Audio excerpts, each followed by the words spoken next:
Weekday on Talkin' Rock with Meltdown. It's another 2 for 1 today in the Talkin' Rock with Meltdown podcast. Up first, it's Taylor Momsen from the Pretty Reckless.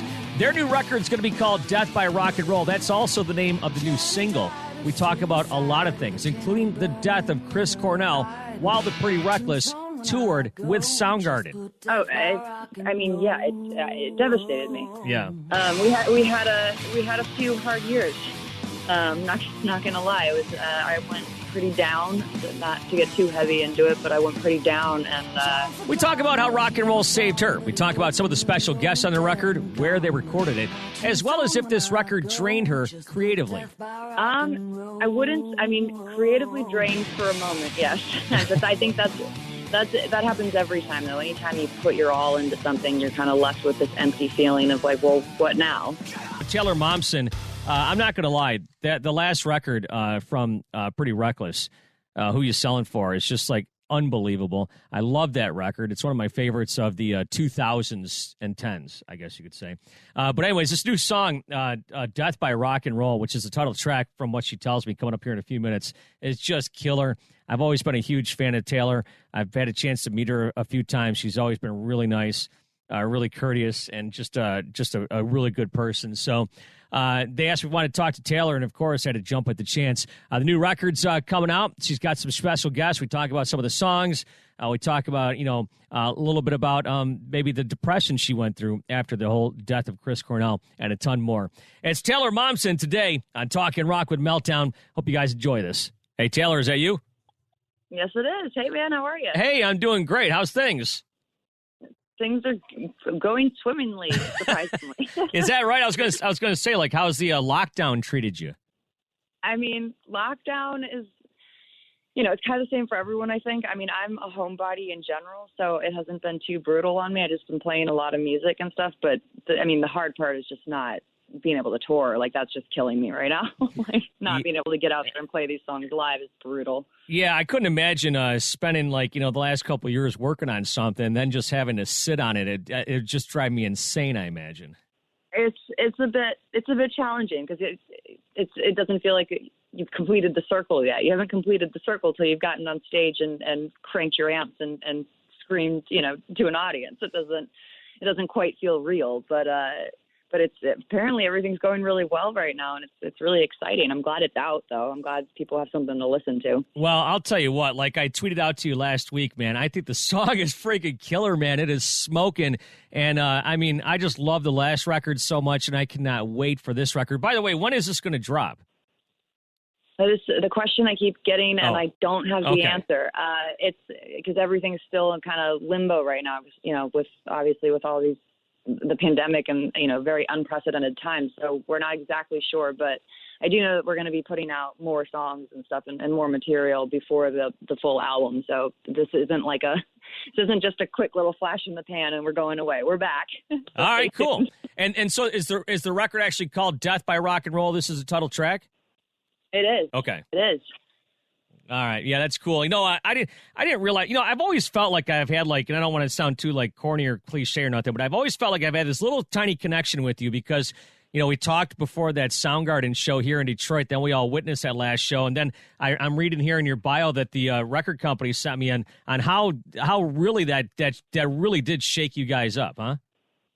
Oh, it devastated me. Yeah. We had a few hard years. Not gonna lie, it was I went pretty down. Not to get too heavy into it, but I went pretty down and into depression, and it took music to get me out of it again. I finally started writing again to get out everything that I was feeling, and that is what turned into the record that you are all going to hear, hopefully very soon.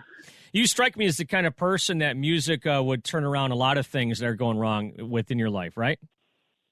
It certainly is. I know it's cliche, but music has saved my life time and time again. It's the thing that I can always rely on and turn to, and it's always there for me, and it's always supported me, so I support it. Yeah, no doubt.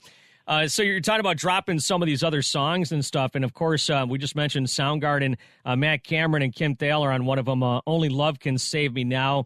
And that was recorded at London Bridge Studio in Seattle, so that's pretty cool because that's where all those grunge records were recorded. Am I correct? A lot of them, yeah. And Yeah. I didn't know that title was out yet. I think you just got the exclusive. Oh, on that. sorry about that.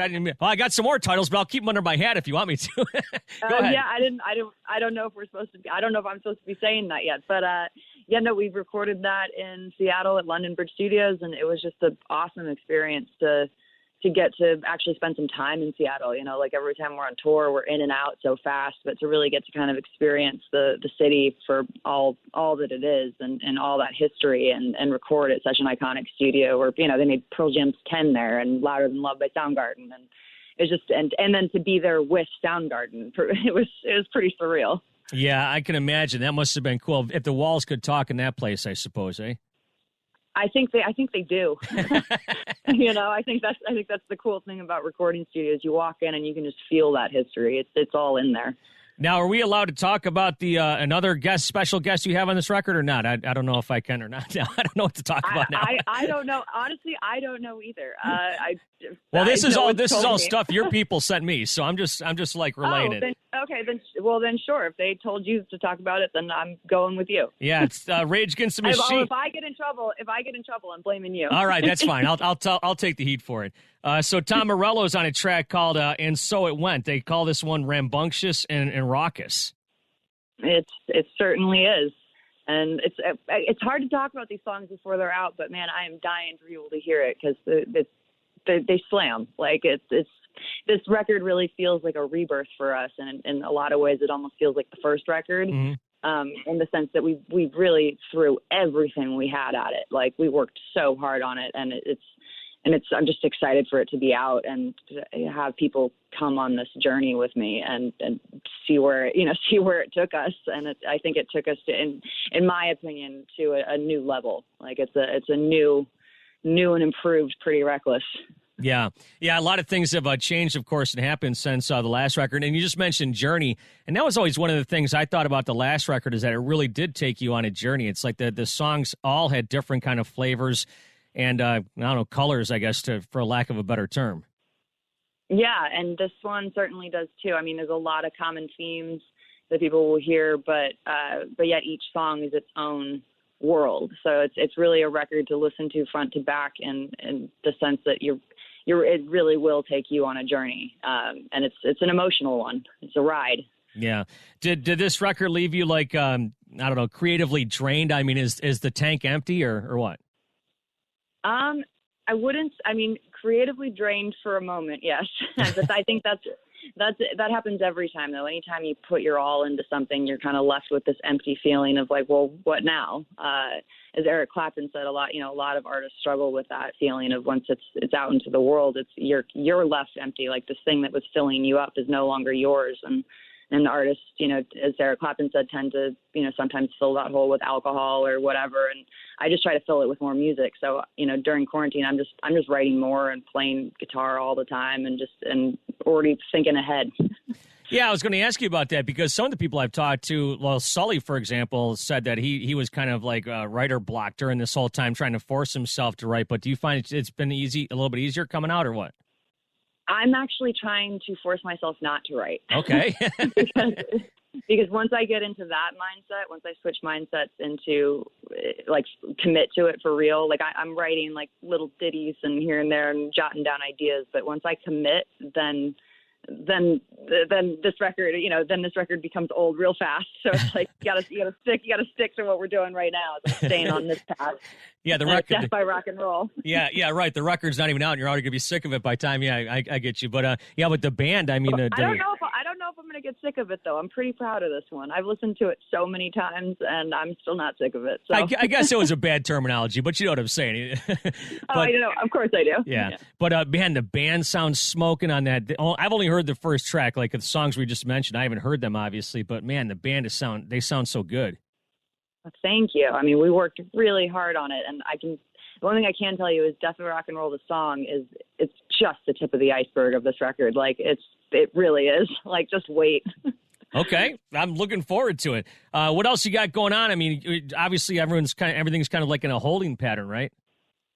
It is. Everything is kind of, we're trying to figure it out, play it by ear, like figure it out as this new information comes out, and we don't exactly know what we're doing right now. Everything is kind of a little bit like chickens with our head cut off, but at the same time, why not release music? Like I think it's a great time to, people need that right now. Music saved me. So if it can help some people, put it out there and crank it loud.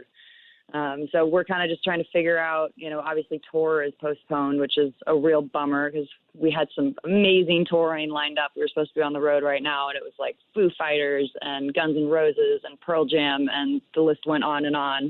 And so all that's just getting pushed. It's not canceled. It's just pushed. So everyone's just got to be patient. Yeah, I think you guys were supposed to play, if I'm not mistaken, Sonic Temple this past weekend. So Yes, we were. Man. And I'm wicked bums we weren't there. But it'll come back. That's the amazing thing about rock and roll and the power of live music is that you can't keep that down. Like that has to exist. So, even if the circumstances change, it'll come back. And I'm trying to look at it with a positive spin of like, okay, this is almost like tantric. Like, so by the time live music comes back into play, everyone's going to be dying for it. So the shows are going to be bigger than ever, Well, I haven't heard it put that way, but yeah, I hear what you're saying exactly. So, well, listen, we'll let you split. I know that you got other interviews and stuff lined up today, and we appreciate your time as always. And Death by Rock and Roll, man, I'll tell you, I love it. Like I put in my tweet last week, it's like a modern day Janis, man, and a graspy growl, and the band sounds so good. It's just a great track. Oh wow! Thank you so much, man. That's such a high compliment. Thank you so much for the support. Couldn't do this, guys. You couldn't do this without you guys. So yeah. Thank you. Well, Taylor, it's always great talking to you. Can't wait to see you back here in person, and be well and be safe. And hopefully sooner than later you'll be back here in the Motor City. Yes, definitely. That is the plan. Thank you so much, man.